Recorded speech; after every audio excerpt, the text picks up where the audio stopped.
क्या लगा रॉकी मर गया? सोने को बनकर निकलने में तपना तो पड़ता ही है।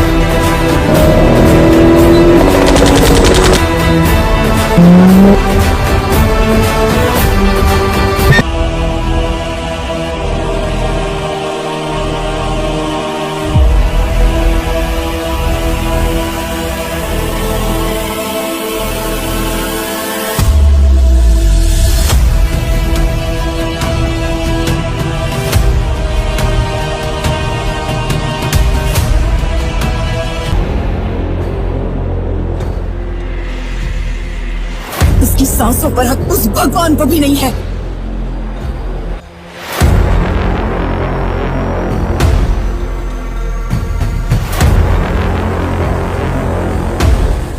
कुछ लोग गुलाम बनके ही सही 100 साल जीना चाहते हैं।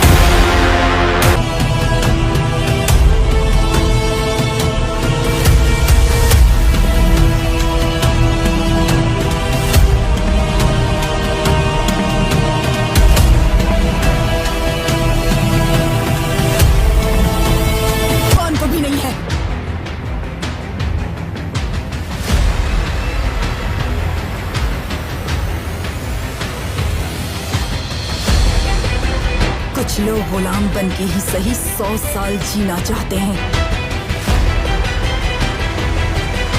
लेकिन कुछ लोग एक दिन भी जिए तो सुल्तान की तरह जीना चाहते हैं।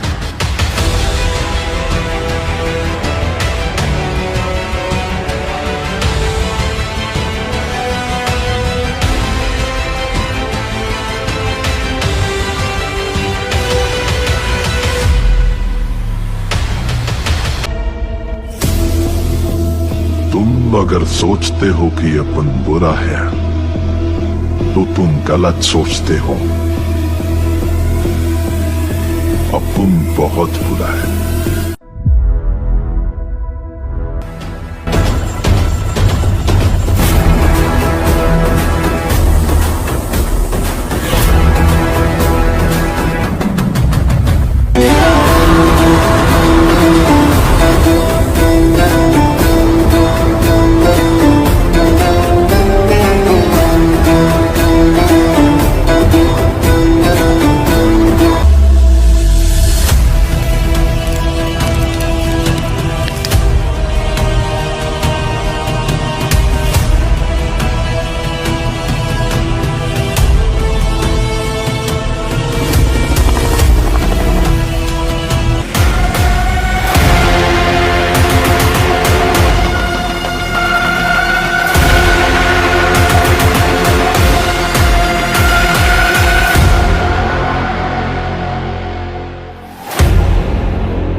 क्या चाहिए रे तेरे को? अब भी वही चाहिए जो 20 साल पहले चाहिए था।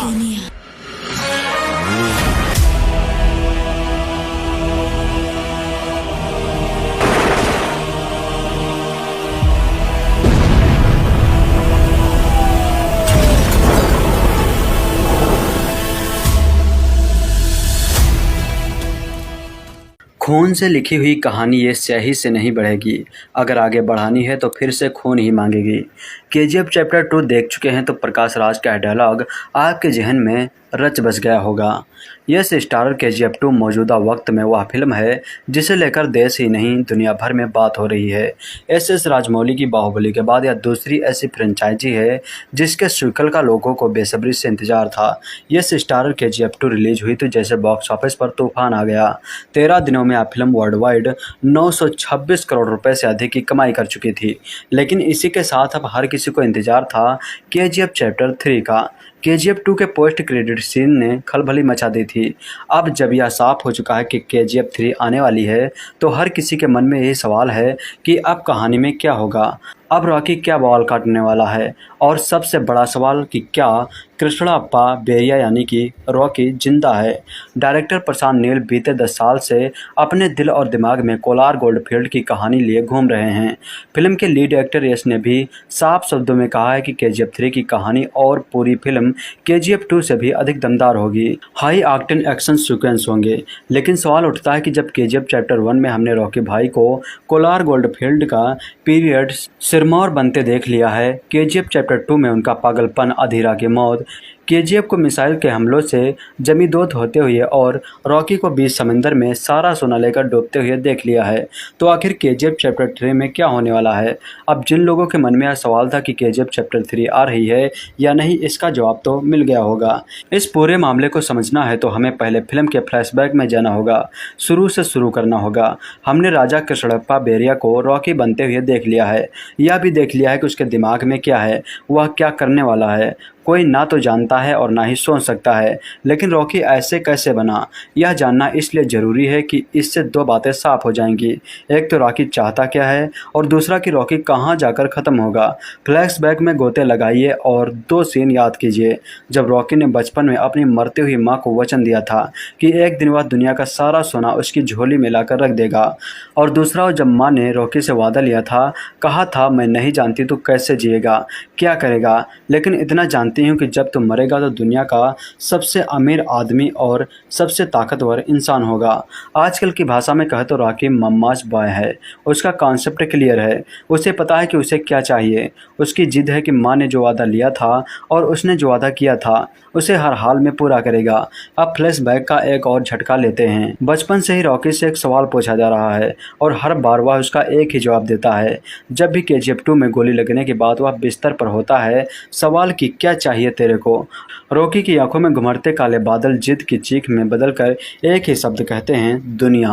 कुल मिलाकर बात यह है कि रॉकी को दुनिया का सबसे अमीर और सबसे ताकतवर इंसान बनना है। उसे दुनिया में वो इंसान बनना है जिसके पास सबसे ज़्यादा सोना है, क्योंकि मासूम उम्र में ही यह समझ गया था कि दुनिया को नचाना है तो उसे सुनहरी चमक देनी होगी जिसे देखकर आंखें चौंधिया जाएं।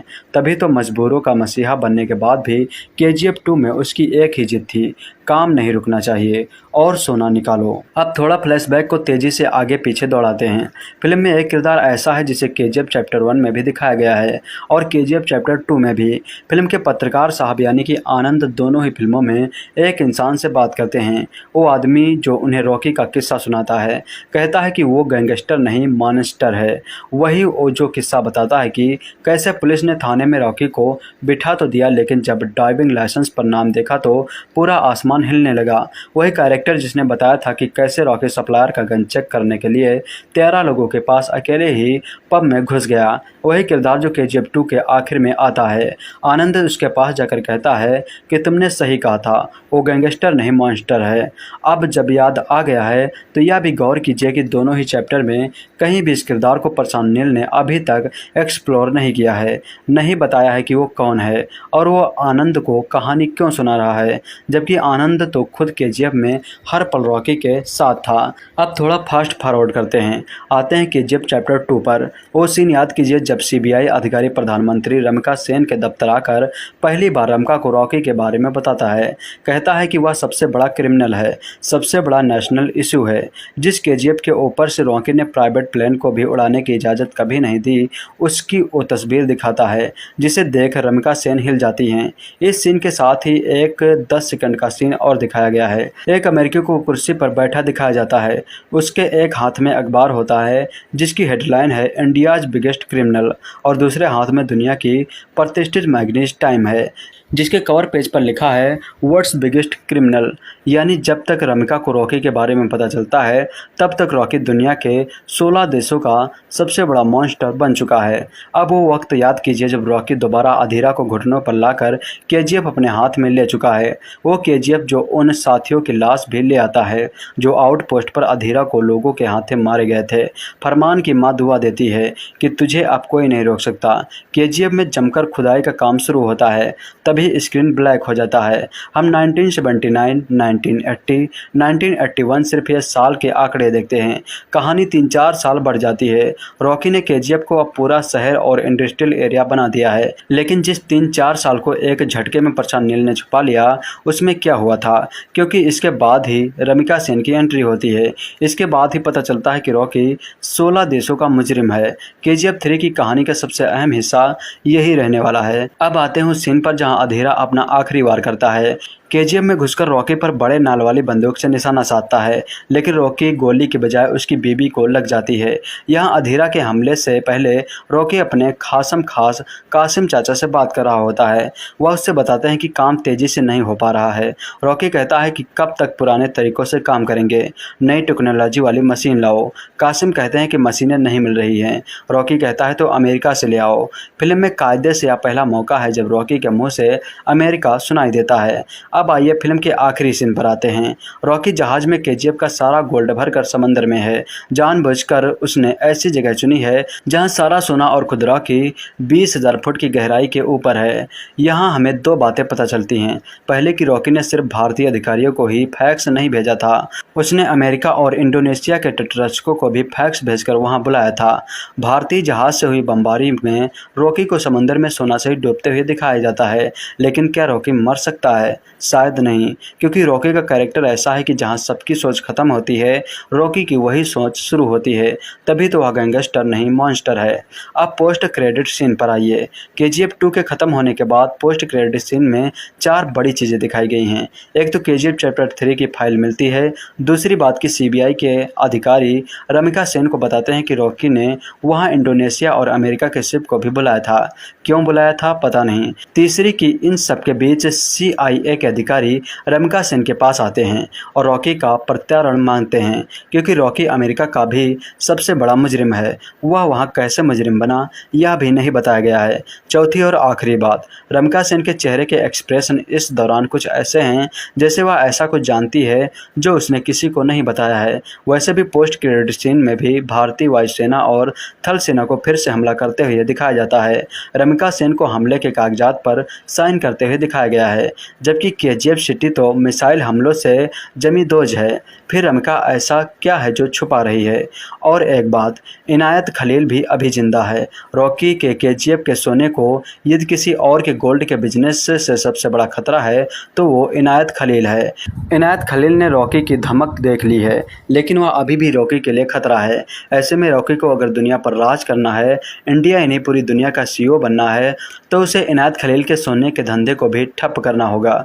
कुल मिलाकर इस पूरे फ्लैशबैक और फास्ट फॉरवर्ड की ज़रूरत इसलिए थी कि आप यह समझ सके कि केजीएफ चैप्टर 3 की कहानी के लिए प्रशांत नील के पास अभी भी बहुत सारा मसाला है। मसलन रॉकी कैसे 16 देश के लिए मोस्ट वांटेड बना, कैसे उसने इनायत खलील को ख़त्म किया, उन 3-4 साल में कैसे उसने अपना साम्राज्य दुनिया भर में फैलाया, दुनिया का सबसे अमीर और सबसे ताकतवर इंसान बनने का उसका माँ को दिया वादा कैसे पूरा हुआ, वो आदमी कौन है जो पत्रकार आनंद को रॉकी की बादशाहत की कहानी सुनाकर उसे गैंगस्टर से मॉन्स्टर बता रहा है। रमिका सेन को ऐसा क्या पता है जिसे वह छुपा रही है? क्यों उसने आनंद की लिखी किताब एल डोराडो को बैन कर दिया, जला दिया? जब केजीएफ सिटी जमींदोज हो चुका है तो फिर रमिका सेन ने फिर वहां वायुसेना और थल सेना से हमला करवाया। क्या रमिका सेन भी रॉकी से कहीं ना कहीं मिली हुई है? समंदर में जब रॉकी और उसका सारा सोना डूब रहा था तब वह इंडोनेशिया और अमेरिका वाले क्या कर रहे थे? रॉकी अमेरिकी जांच एजेंसी CIA के निशाने पर कैसे आया? और इन सबसे केजीएफ चैप्टर 3 में प्रशांत नील हमें यह भी बताएंगे कि क्या रॉकी को वह मिला जो उसने बचपन से चाहिए था, यानी कि दुनिया। साक्षात्कार में यश ने बताया था कि अभी भी रॉकी की ज़िंदगी और इसकी कहानी में बहुत कुछ है जो तीसरे पार्ट में दिखाया जाएगा। मैंने और फिल्म के निर्देशक प्रशांत नील ने तीसरे भाग के लिए काफ़ी कुछ सोचा है। बहुत सारी चीज़ें हैं जो हम चैप्टर 2 में नहीं दिखा पाए, अब हम उन्हें चैप्टर 3 में क्रिएट करने वाले हैं। हालांकि यह सिर्फ एक रफ आइडिया है। यश ने बताया कि प्रशांत नील ने पहले इस फिल्म की कहानी को केवल एक भाग में बताने का सोचा था, लेकिन बीच प्रोडक्शन में प्रशांत ने इसे 2 हिस्सों में तोड़ने का फैसला किया। प्रोडक्शन के दौरान प्रशांत को इस बात का एहसास हो गया था कि एक भाग बनाने के चक्कर में हम कई सीन को जल्दबाजी में समेट रहे हैं, जिसकी वजह से फिल्म का इमोशनल एंगल कमज़ोर पड़ रहा था। इसलिए इसे 2 भागों में बांटा गया। वर्तमान में अपने दूसरे सप्ताह में केजीएफ अध्याय 2 ने अंतर्राष्ट्रीय स्तर पर 900 करोड़ रुपए से अधिक का आंकड़ा पार कर लिया था। खून से लिखी हुई कहानी ये स्याही से नहीं बढ़ेगी, अगर आगे बढ़ानी है तो फिर से खून ही मांगेगी। केजीएफ चैप्टर 2 देख चुके हैं तो प्रकाश राज का डायलॉग आपके जहन में रच बस गया होगा। यस स्टारर केजीएफ 2 मौजूदा वक्त में वह फिल्म है जिसे लेकर देश ही नहीं दुनिया भर में बात हो रही है। एस राजमौली की बाहुबली के बाद यह दूसरी ऐसी फ्रेंचाइजी है जिसके सीक्वल का लोगों को बेसब्री से इंतजार था। यस स्टारर केजीएफ 2 रिलीज हुई तो जैसे बॉक्स ऑफिस पर तूफान आ गया। 13 दिनों में यह फिल्म वर्ल्ड वाइड 926 करोड़ रुपए से अधिक की कमाई कर चुकी थी। लेकिन इसी के साथ अब हर किसी को इंतजार था केजीएफ चैप्टर 3 का। केजीएफ 2 के पोस्ट क्रेडिट सीन ने खलबली मचा दी थी। अब जब यह साफ हो चुका है कि केजीएफ 3 आने वाली है तो हर किसी के मन में यही सवाल है कि अब कहानी में क्या होगा, अब रॉकी क्या बवाल काटने वाला है, और सबसे बड़ा सवाल कि क्या कृष्णप्पा बेरिया यानी कि रॉकी जिंदा है। डायरेक्टर प्रशांत नील बीते 10 साल से अपने दिल और दिमाग में कोलार गोल्डफील्ड की कहानी लिए घूम रहे हैं।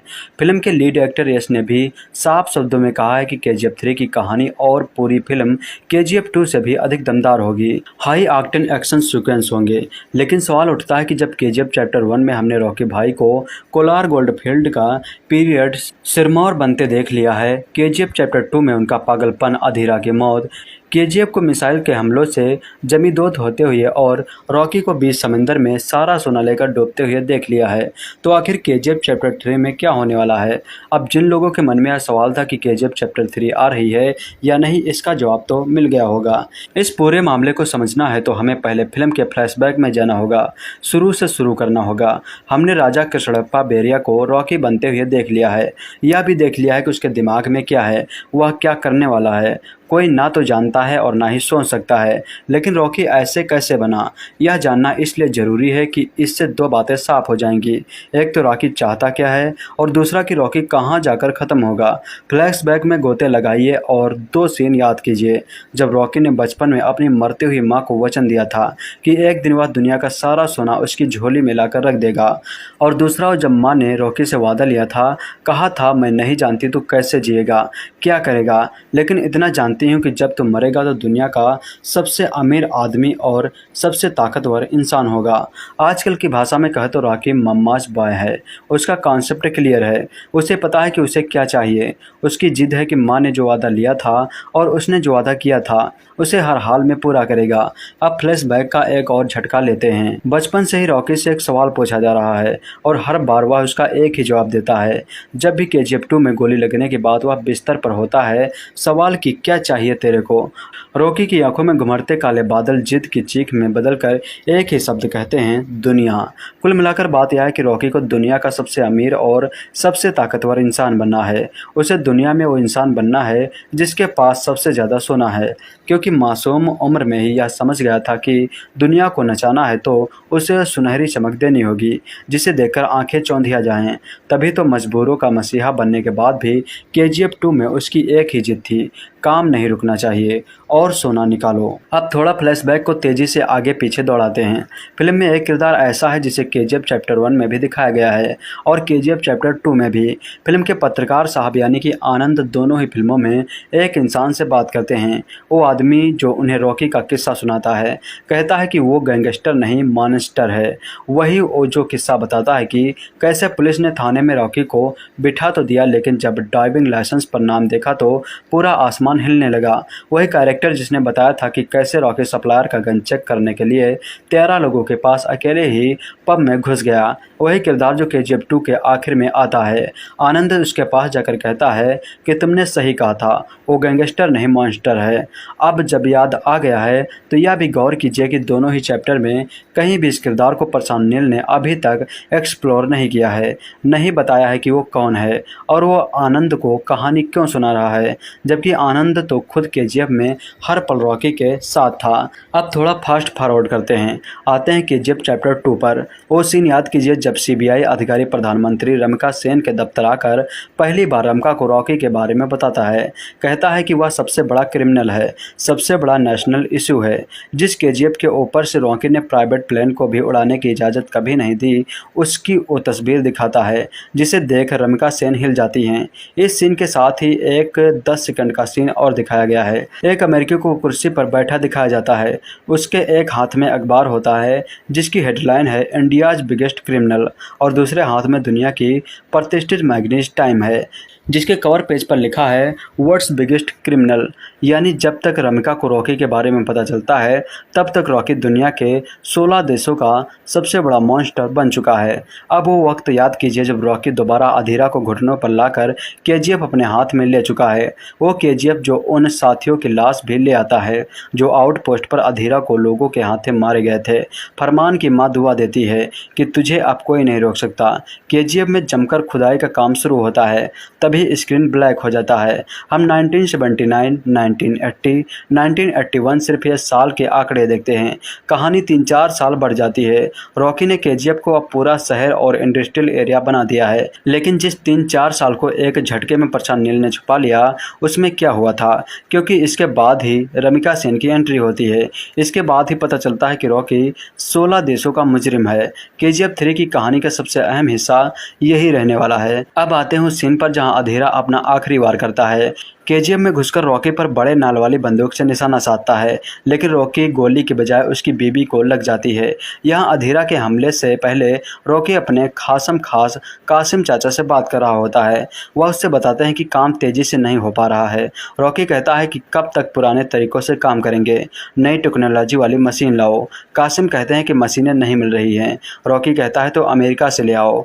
फिल्म में कायदे से यह पहला मौका है जब रॉकी के मुँह से अमेरिका सुनाई देता है। अब आइए फिल्म के आखिरी सीन पर आते हैं। रॉकी जहाज में केजीएफ का सारा गोल्ड भरकर समंदर में है। जानबूझकर उसने ऐसी जगह चुनी है जहां सारा सोना और खुदरा की 20,000 फुट की गहराई के ऊपर है।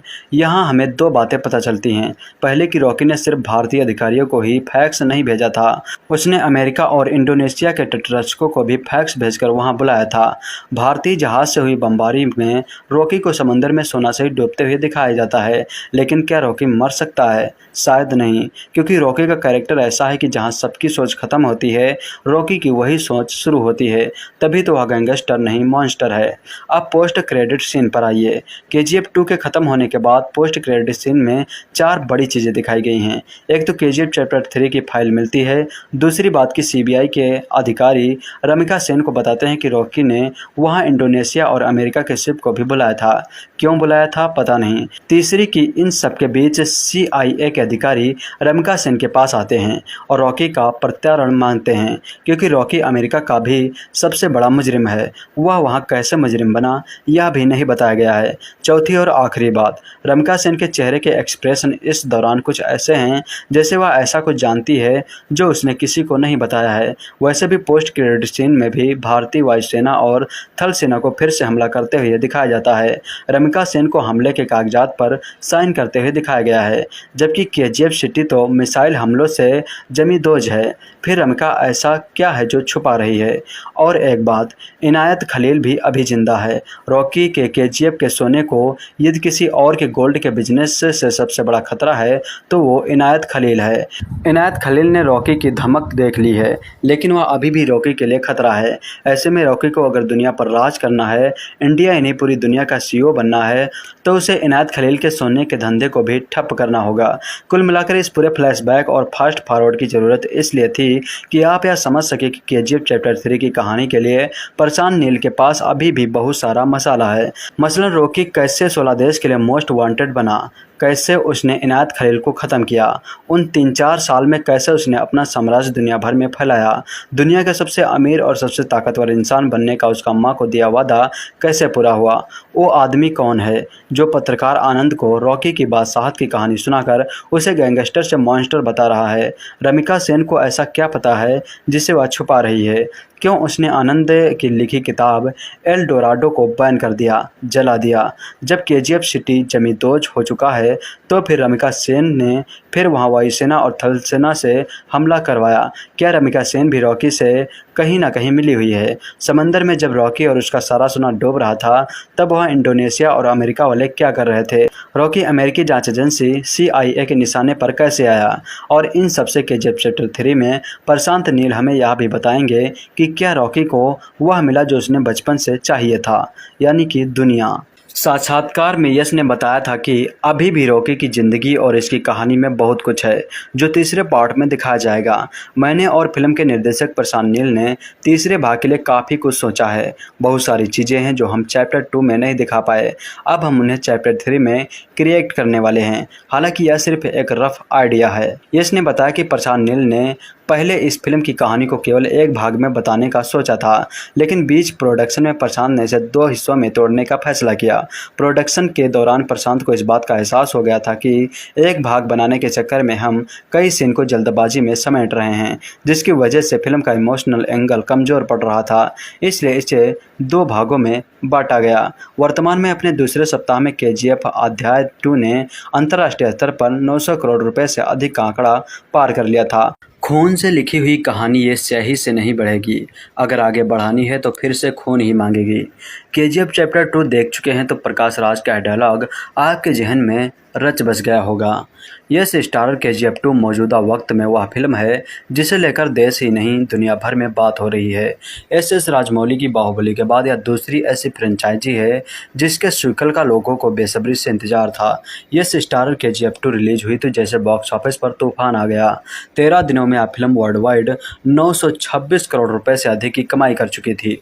लेकिन इसी के साथ अब हर किसी को इंतजार था KGF चैप्टर 3 का। KGF 2 के पोस्ट क्रेडिट सीन ने खलबली मचा दी थी। अब जब यह साफ हो चुका है कि KGF 3 आने वाली है तो हर किसी के मन में यही सवाल है कि अब कहानी में क्या होगा, अब रॉकी क्या बवाल काटने वाला है, और सबसे बड़ा सवाल कि क्या कृष्णप्पा बेरिया यानी कि रॉकी जिंदा है। डायरेक्टर प्रशांत नील बीते 10 साल से अपने दिल और दिमाग में कोलार गोल्डफील्ड की कहानी लिए घूम रहे हैं। फिल्म के लीड एक्टर यश ने भी साफ शब्दों में कहा है कि KGF 3 की कहानी और पूरी फिल्म KGF 2 से भी अधिक दमदार होगी। हाई ऑक्टेन एक्शन सीक्वेंस होंगे। लेकिन सवाल उठता है कि जब KGF चैप्टर 1 में हमने रॉकी भाई को कोलार गोल्डफील्ड का पीरियड सिरमौर बनते देख लिया है, KGF चैप्टर 2 में उनका पागलपन, अधीरा की मौत, KGF को मिसाइल के हमलों से जमींदोद होते हुए और रॉकी को बीच समंदर में सारा सोना लेकर डूबते हुए देख लिया है, तो आखिर KGF चैप्टर 3 में क्या होने वाला है? अब जिन लोगों के मन में यह सवाल था कि KGF चैप्टर 3 आ रही है या नहीं, इसका जवाब तो मिल गया होगा। इस पूरे मामले को समझना है तो हमें पहले फिल्म के फ्लैशबैक में जाना होगा, शुरू से शुरू करना होगा। हमने राजा कृष्णप्पा बेरिया को रॉकी बनते हुए देख लिया है, यह भी देख लिया है कि उसके दिमाग में क्या है, वह क्या करने वाला है। कोई ना तो जानता है और ना ही सोच सकता है, लेकिन रॉकी ऐसे कैसे बना, यह जानना इसलिए ज़रूरी है कि इससे 2 बातें साफ हो जाएंगी। एक तो रॉकी चाहता क्या है और दूसरा कि रॉकी कहां जाकर ख़त्म होगा। फ्लैशबैक में गोते लगाइए और 2 सीन याद कीजिए। जब रॉकी ने बचपन में अपनी मरती हुई माँ को वचन दिया था कि एक दिन वह दुनिया का सारा सोना उसकी झोली में लाकर रख देगा, और दूसरा जब माँ ने रॉकी से वादा लिया था, कहा था मैं नहीं जानती तू कैसे जिएगा, क्या करेगा, लेकिन इतना जानती हूँ कि जब तुम मरेगा तो दुनिया का सबसे अमीर आदमी और सबसे ताकतवर इंसान होगा। आजकल की भाषा में कहे तो रॉकी मम्माज बॉय है। उसका कॉन्सेप्ट क्लियर है, उसे पता है कि उसे क्या चाहिए। उसकी जिद है कि माँ ने जो वादा लिया था और उसने जो वादा किया था उसे हर हाल में पूरा करेगा। अब फ्लैशबैक का एक और झटका लेते हैं। बचपन से ही रॉकी से एक सवाल पूछा जा रहा है और हर बार वह उसका एक ही जवाब देता है। जब भी KGF 2 में गोली लगने के बाद वह बिस्तर पर होता है, सवाल कि क्या चाहिए तेरे को। रॉकी की आंखों में घुमरते काले बादल जिद की चीख में बदलकर एक ही शब्द कहते हैं, दुनिया। कुल मिलाकर बात यह है कि रॉकी को दुनिया का सबसे अमीर और सबसे ताकतवर इंसान बनना है। उसे दुनिया में वो इंसान बनना है जिसके पास सबसे ज़्यादा सोना है, क्योंकि मासूम उम्र में ही यह समझ गया था कि दुनिया को नचाना है तो उसे सुनहरी चमक देनी होगी जिसे देखकर आंखें चौंधिया जाएं। तभी तो मजबूरों का मसीहा बनने के बाद भी KGF 2 में उसकी एक ही जिद थी, काम नहीं रुकना चाहिए और सोना निकालो। अब थोड़ा फ्लैशबैक को तेजी से आगे पीछे दौड़ाते हैं।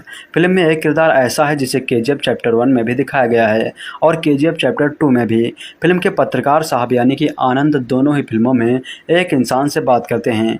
वो आदमी जो उन्हें रॉकी का किस्सा सुनाता है कहता है कि वो गैंगस्टर नहीं मॉन्स्टर है। वही वो जो किस्सा बताता है कि कैसे पुलिस ने थाने में रॉकी को बिठा तो दिया, लेकिन जब ड्राइविंग लाइसेंस पर नाम देखा तो पूरा आसमान हिलने लगा। वही कैरेक्टर जिसने बताया था कि कैसे रॉकी सप्लायर का गन चेक करने के लिए 13 लोगों के पास अकेले ही पब में घुस गया, वही किरदार जो केजीएफ 2 के आखिर में आता है। आनंद उसके पास जाकर कहता है कि तुमने सही कहा था, वो गैंगस्टर नहीं मॉन्स्टर है। अब जब याद आ गया है तो यह भी गौर कीजिए कि दोनों ही चैप्टर में कहीं भी इस किरदार को प्रशांत नील ने अभी तक एक्सप्लोर नहीं किया है, नहीं बताया है कि वो कौन है और वो आनंद को कहानी क्यों सुना रहा है, जबकि आनंद तो खुद केजीएफ में हर पल रॉकी के साथ था। अब थोड़ा फास्ट फॉरवर्ड करते हैं, आते हैं केजीएफ चैप्टर 2 पर। वो सीन याद कीजिए जब सीबीआई अधिकारी प्रधानमंत्री रमिका सेन के दफ्तर आकर पहली बार रमिका को रॉकी के बारे में बताता है। कहता है कि वह सबसे बड़ा क्रिमिनल है, सबसे बड़ा नेशनल इशू है। जिस केजीएफ के ऊपर से रॉकी ने प्राइवेट प्लेन को भी उड़ाने की इजाज़त कभी नहीं दी, उसकी वो तस्वीर दिखाता है जिसे देख रमिका सेन हिल जाती हैं। इस सीन के साथ ही एक 10 सेकंड का सीन और दिखाया गया है। एक अमेरिकी को कुर्सी पर बैठा दिखाया जाता है, उसके एक हाथ में अखबार होता है जिसकी हेडलाइन है इंडियाज बिगेस्ट क्रिमिनल और दूसरे हाथ में दुनिया की प्रतिष्ठित मैगजीन टाइम है जिसके कवर पेज पर लिखा है वर्ल्ड्स बिगेस्ट क्रिमिनल। यानी जब तक रमिका को रॉकी के बारे में पता चलता है तब तक रॉकी दुनिया के 16 देशों का सबसे बड़ा मॉन्स्टर बन चुका है। अब वो वक्त याद कीजिए जब रॉकी दोबारा अधीरा को घुटनों पर लाकर केजीएफ अपने हाथ में ले चुका है। वो केजीएफ जो उन साथियों की लाश भी ले आता है जो आउटपोस्ट पर अधीरा को लोगों के हाथे मारे गए थे। फरमान की माँ दुआ देती है कि तुझे अब कोई नहीं रोक सकता। केजीएफ में जमकर खुदाई का काम शुरू होता है, तभी स्क्रीन ब्लैक हो जाता है। हम 1979, 1980, 1981 सिर्फ ये साल के आंकड़े देखते हैं। कहानी 3-4 साल बढ़ जाती है। रॉकी ने केजीएफ को अब पूरा शहर और इंडस्ट्रियल एरिया बना दिया है, लेकिन जिस 3-4 साल को एक झटके में प्रशांत नील ने छुपा लिया उसमें क्या हुआ था, क्योंकि इसके बाद ही रमिका सेन की एंट्री होती है। इसके बाद ही पता चलता है कि रॉकी 16 देशों का मुजरिम है। केजीएफ 3 की कहानी का सबसे अहम हिस्सा यही रहने वाला है। अब आते हैं उस सीन पर जहां अधीरा अपना आखिरी वार करता है। केजीएफ में घुसकर रॉकी पर बड़े नाल वाली बंदूक से निशाना साधता है, लेकिन रॉकी गोली के बजाय उसकी बीबी को लग जाती है। यहाँ अधीरा के हमले से पहले रॉकी अपने खास कासिम चाचा से बात कर रहा होता है। वह उससे बताते हैं कि काम तेजी से नहीं हो पा रहा है। रॉकी कहता है कि कब तक पुराने तरीकों से काम करेंगे, नई टेक्नोलॉजी वाली मशीन लाओ। कासिम कहते हैं कि मशीनें नहीं मिल रही हैं। रॉकी कहता है तो अमेरिका से ले आओ।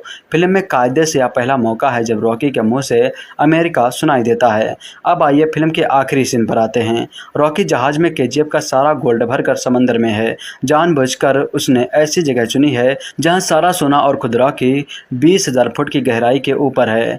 यहां हमें 2 बातें पता चलती हैं। पहले कि रॉकी ने सिर्फ भारतीय अधिकारियों को ही फैक्स नहीं भेजा था, उसने अमेरिका और इंडोनेशिया के तटरक्षकों को भी फैक्स भेजकर वहां बुलाया था। भारतीय जहाज से हुई बमबारी में रॉकी को समंदर में सोना से डूबते हुए दिखाया जाता है, लेकिन क्या रॉकी मर सकता है? शायद नहीं, क्योंकि रॉकी का कैरेक्टर ऐसा है कि जहां सबकी सोच खत्म होती है रॉकी की वही सोच शुरू होती है। तभी तो वह गैंगस्टर नहीं मॉन्स्टर है। अब पोस्ट क्रेडिट सीन पर आइए। केजीएफ 2 के खत्म होने के बाद पोस्ट क्रेडिट सीन में 4 बड़ी चीज़ें दिखाई गई हैं। एक तो केजीएफ चैप्टर 3 की फाइल मिलती है। दूसरी बात कि सीबीआई के अधिकारी रमिका सेन को बताते हैं कि रॉकी ने वहाँ इंडोनेशिया और अमेरिका के शिप को भी बुलाया था।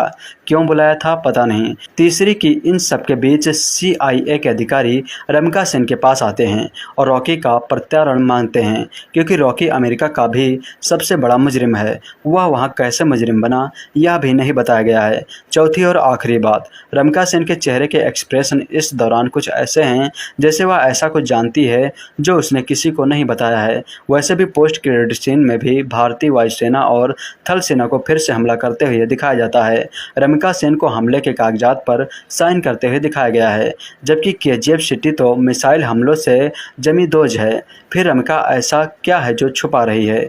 और एक बात, इनायत खलील भी अभी जिंदा है। रॉकी के केजीएफ के सोने को यदि किसी और के गोल्ड के बिजनेस से सबसे बड़ा खतरा है तो वो इनायत खलील है।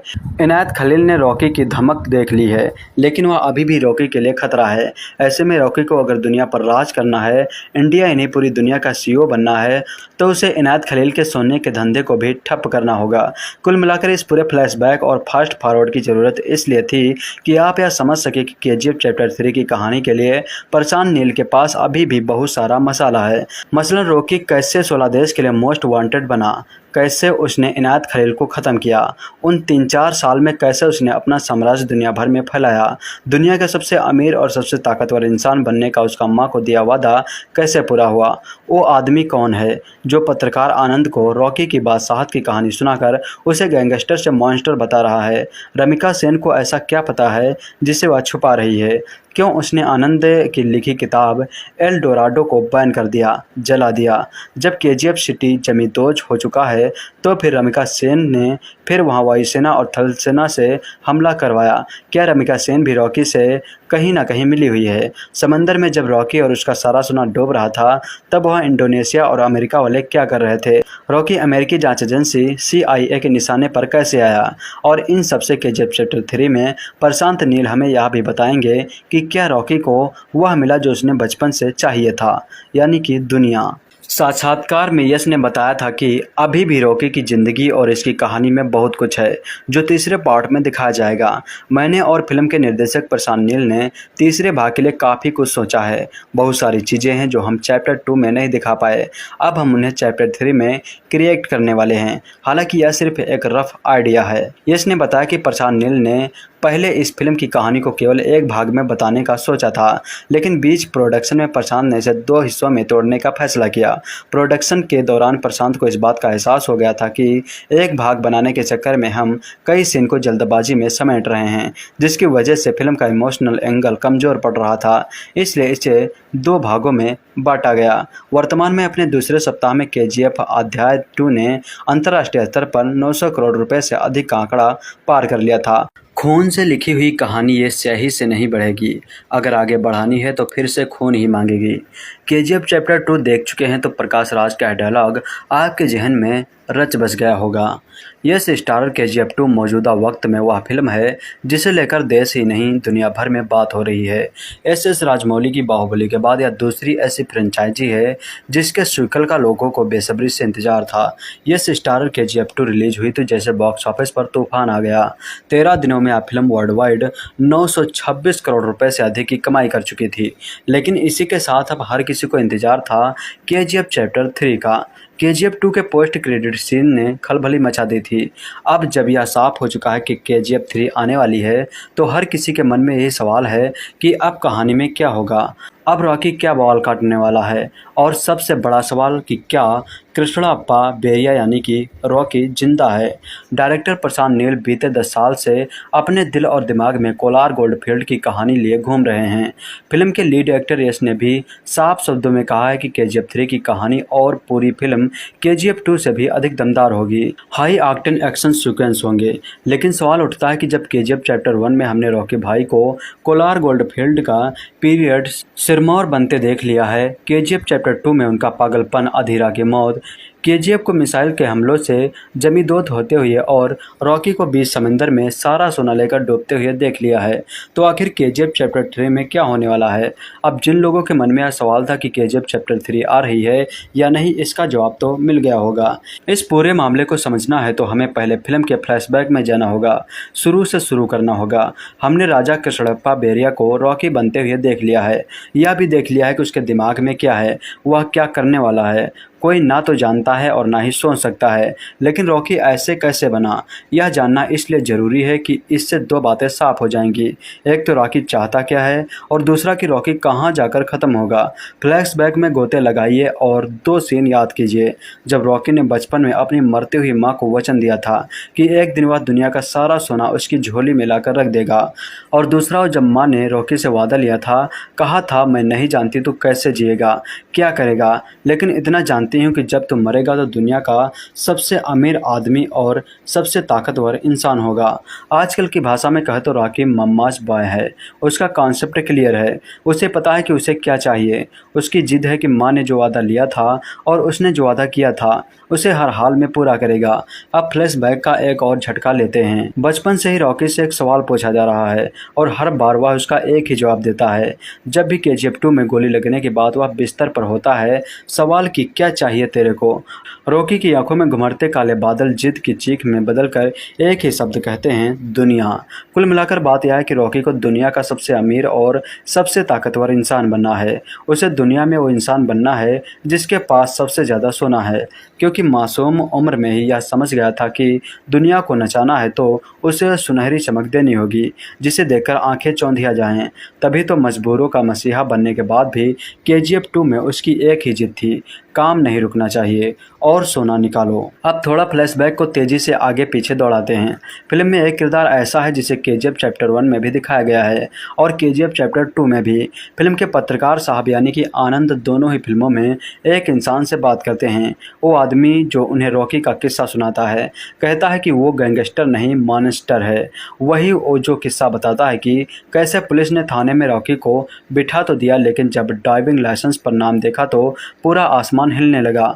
वही कैरेक्टर जिसने बताया था कि कैसे रॉकी सप्लायर का गन चेक करने के लिए 13 लोगों के पास अकेले ही पब में घुस गया, वही किरदार जो KGF 2 के आखिर में आता है। आनंद उसके पास जाकर कहता है कि तुमने सही कहा था, वो गैंगस्टर नहीं मॉन्स्टर है।